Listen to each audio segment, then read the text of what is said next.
बिस्मिल्लाहिर्रहमानिर्रहीम अस्सलामु अलैकुम वरहमतुल्लाहि वबरकातुहू। नाज़रीन, भारत में एक बार फिर एटमी मवाद पकड़ा गया है। 7 लोग गिरफ्तार हुए हैं और उनसे 6.4 किलोग्राम मिनरल यूरेनियम बरामद हुआ है।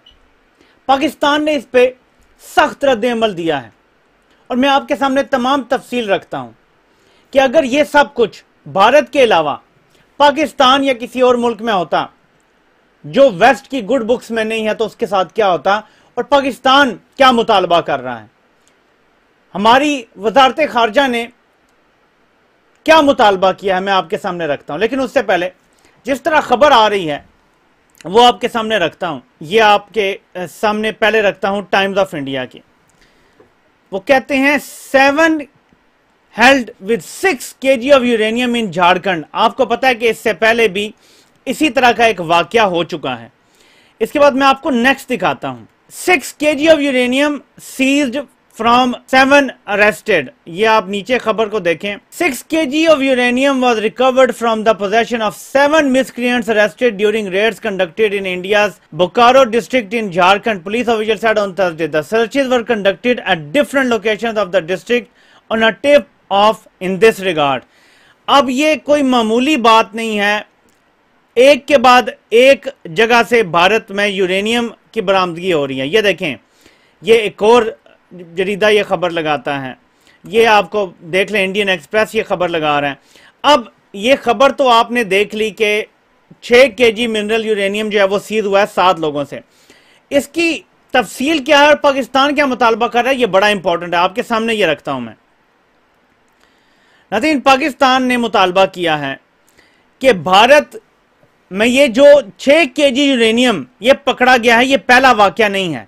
इस तरह का एक वाकया जब 7 किलो यूरेनियम इंडिया की एक और रियासत महाराष्ट्र से पिछले महीने पकड़ा गया था और इसके बाद ये पता चल रहा है कि भारत में जो कंट्रोल है, जो रेगुलेटरी कंट्रोल होना चाहिए वो पुअर है। इन्फोर्समेंट मैकेनिज्म भी खराब है भारत का एटमी मवाद के हवाले से। और फिर वो पाकिस्तान ने यह कहा है कि इससे पता चलता है कि भारत में ब्लैक मार्केट है एटमी मवाद की। आगे पाकिस्तान क्या कहता है? पाकिस्तान की मिनिस्ट्री ऑफ फॉरेन अफेयर्स ये कहती है the United nation security council resolution 1540, यानी यूनाइटेड नेशन सिक्योरिटी काउंसिल का जो रेजोल्यूशन है 1540 और जो इंटरनेशनल एटमी मवाद की जो एजेंसी है IAEA, उनके convention on the physical protection of nuclear material CPPNM make it binding on states to ensure stringent measures to prevent nuclear material from falling into wrong hands। यानी United nation की security council का भी resolution मौजूद है और IAEA की convention भी मौजूद है कि फिजिकली आपने प्रोटेक्ट करना है एटमी मवाद को किसी भी गलत हाथों में जाने से। पाकिस्तान अब क्या कहता है? पाकिस्तान दोबारा यह मुतालबा करता है कि इस सारे मामले की एक मुकम्मल इन्वेस्टिगेशन होनी चाहिए और वो इक़दामात करने चाहिए जिससे दोबारा ये एटमी मवाद जो है ये इस तरह से लीक ना हो, इस तरह से मार्केट में ना आए। आगे पाकिस्तान क्या कहता है, ये बड़ा इंपॉर्टेंट है। पाकिस्तान ये कहता है, पहले इंग्लिश में पढ़ देता हूं, कि it is equally important to ascertain the intent and ultimate user of the attempted uranium sale given its relevance to international peace and security as well as the sanctity of global non-proliferation regime। यानी पाकिस्तान ये कह रहा है कि ये check किया जाए कि भारत में ये जो मवाद बिक रहा है, पहले 7 किलो पकड़ा गया पिछले महीने, इस बार 6-6.5 किलो पकड़ा गया, क्या ये मवाद मुबैना तौर पे दहशत गर्दों को बेचा जा रहा था? जो मवाद करोड़ों रुपए का है, क्या उसको यानी पर केजी 50 लाख में बेचा जा रहा था, जो जिसकी कीमत एक्चुअली करोड़ों में है पर केजी? क्यों बेचा जा रहा था? क्या दहशत गर्दों को बेचा जा रहा था? क्या भारत दहशत गर्दों की मदद कर रहा है उनको ये मवाद फराम करके? क्या भारत पूरी दुनिया में कोई बहुत बड़ी दहशत गर्दी करवाना चाहता है? ये सारे सवालात यहां से जन्म लेते हैं। ये कैसे पकड़ी जाती हैं चीजें? अमूमी तौर पर क्या होता है, ये जो कह रहे हैं ना कि टिप आई तो पकड़ा गया, भारत ये काम कर रहा है। अब पता चलता है हुकूमत की निगरानी के बगैर ये काम नहीं हो सकता। एटमी मवाद के इतने स्ट्रिक्ट आपको पता है कि प्रोटोकॉल्स होते हैं पूरी दुनिया में कि ये कोई खाला जी का घर नहीं है कि 6-7 किलो यूरेनियम लोगों ने अपने घरों में दबा के रखा हो। ये मजाक नहीं है। नाकाबिले यकीन तबाही आ सकती है इतने अमाउंट के यूरेनियम से। तो फिर कैसे हो सकता है कि ऐसे फेंक रहे हो, कोई उठा रहा हो, ऐसे ही मिल रहा हो, गलियों में पड़ा हुआ, ऐसे तो नहीं है। तो यहां से पता चलता है कि भारत की गवर्नमेंट इसमें इन्वॉल्व है। हो सकता है कि दहशतगर्दों के कुछ ग्रुप्स को यह दिया जाना हो। मसला सिर्फ यह है कि वो ये बात पे गौर करें, जो मैंने आपको कुछ जरीदों का भी बताया कि टिप मिली भारतीय पुलिस को, भारत के इदारों को, इंटेलिजेंस के इदारों को टिप मिली कि यहां पे ये कारोबार हो रहा है, यहां पे ये सेल हो रही है। ये टिप कौन देता है? कभी ये टिप CIA देता है, कभी ये टिप मोसाद देता है, कभी ये टिप MI6 देता है, कभी कभी ये टिप आपकी ISI भी देती है। ये याद रखें, हम बेशक दुश्मन मुल्क हैं, हमारे बेशक मफाद आपस में, लेकिन जहां तक एटमी मवाद की बात आ जाती है, टिप देना और उसको दुनिया के रिकॉर्ड पे लाना, दुनिया के रिकॉर्ड इस तरह की, जब ISI फॉर एग्जांपल रॉ को टिप देगी तो वो साथ ही CIA को भी बताएगी, MI6 को भी बताएगी और बाकी एजेंसीज को, जैसे चाइना की एजेंसीज को बताएगी, रूस की एजेंसीज को बताएगी कि ये टिप हमने दे दी है। अब अगर कुछ होता है तो इसका भारत की रियासत जिम्मेदार होगी, तो फिर वो पकड़ने पे मजबूर हो जाते हैं। मैं आपको एक सिनारियो बता रहा हूं जो समझ आता है कि ये पाकिस्तान में, देखिए पाकिस्तान में कभी आपने यूरेनियम बिकता देखा है? कभी कोई खबर आई है कि किसी ने यूरेनियम ऐसे उठा के बेच दिया हो? डॉक्टर अब्दुल कदीर खान के हवाले से सिर्फ आया कि उन्होंने कोई पता नहीं उसका कोई डिजाइन के पता नहीं क्या देने की बात की, तो उन पर आपको पता है कि मुशर्रफ के दौर में कैसे हुआ था सारा कुछ। उन्होंने ये इल्जाम अपने साथ ले लिया था, हालांकि वो उस टाइम हमारी रियासती पॉलिसी कुछ और थी। तमाम इस्लामी ममालिक ने हमारी बम बनाने में मदद की थी, तो हमारी रियासती पॉलिसी थी कि हम बदले में उन सब की मदद करेंगे। ये हमारी 70s 80s में पॉलिसी थी, बाद में दायरा बदल गई और ममालिक के अपने भी जो तरजीहात हैं वो बदल गई। तो पाकिस्तान में कभी जो चीज बाहर नहीं आई, एटमी मवाद है, इससे एटम बम बनता है, वो कैसे सड़कों पे गलियों पे बिक रहा है, वो कैसे लोग, आम लोग जो कोई साइंटिस्ट नहीं है, जिनका कोई ताल्लुक नहीं है किसी उनकी एटमी एजेंसी से, वो कैसे बेच रहे हैं ब्लैक मार्केट में। इससे कुछ चीजें साबित होती हैं कि भारत में इन चीजों की ब्लैक मार्केट मौजूद है। भारत में दहशतगर्दों की मदद करने के लिए इस मवाद को ब्लैक मार्केट में बेचा जा रहा है। भारत एटमी मवाद की स्मगलिंग में मुलविस है, और अगर भारत के अलावा कोई मुल्क होता तो अब तक उस पर मुकम्मल पाबंदियां लग चुकी होती। पाकिस्तान ने जो मुतालबा किया, यह बड़ा इंपॉर्टेंट मुतालबा है। जिस तरह ईरान की न्यूक्लियर फैसिलिटीज को जाके IAEA वाले मॉनिटर करते रहते हैं और वहां से पता चलता है कि वो कितना मवाद जमा रखता है, वो कितना, ईरान ने तो नहीं बनाया, लेकिन अगर किसी मुल्क की भी फैसिलिटीज को देखने का मौका दिया जाएगा तो आपको बताना पड़ेगा हम कितने बना चुके हैं, हमारे कितने ताकतवर हैं, कितने पावर के पड़े में।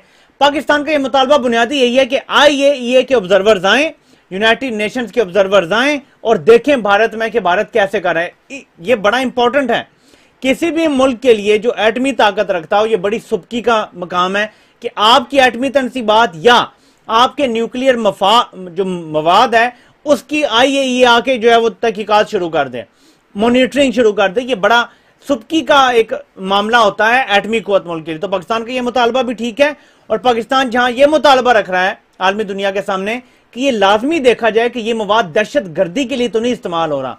याद रखें, मैं थोड़ा सा टच दूंगा, तफसील बाद में बताऊंगा कि यही भारत है जो पाकिस्तान के खिलाफ कैंपेन करता है, हमें FATF में यानी FATF में ग्रे लिस्ट में डलवाता है, और उसके बाद कैंपेन करता है हमें ब्लैक लिस्ट में डलवाने की। अब वक्त आ गया कि हम वो फेवर रिटर्न करें और जबरदस्त कैंपेन करें, क्योंकि चाइना इसमें हमारा साथ देगा। याद रखें, चाइना का रिसेंटली अभी भारत के साथ बहुत बड़ा टकरा हुआ है। चाइना को हम साथ मिलाएं और इसी तरह आलमी लेवल पे जाके इस एक मौसर आवाज उठाएं। चाइना को भी आपको पता है, अगर चाइना को एक खतरा है इस खित्ते में किसी मुल्क से तो वो भारत से है, क्योंकि भारत के पास फौज भी चले बुजदिल है, उनका सिस्टम भी ठीक नहीं, लेकिन उनके पास एटमी हथियार मौजूद हैं और ये रिस्क नहीं लिया जा सकता कि उनके 10 मिसाइल में से एक भी नहीं लगेगा, किसी जगह जाके गिरेगा नहीं या कोई चूक नहीं जाएगा। सो चाइना को भी पता है कि खित्ते में अमेरिका का जो यहाँ पे एक पिट्ठू बैठा हुआ है, जो चाइना के ऊपर जिसने नजर रखनी है और चाइना को एंगेज रखना है, वो भारत है।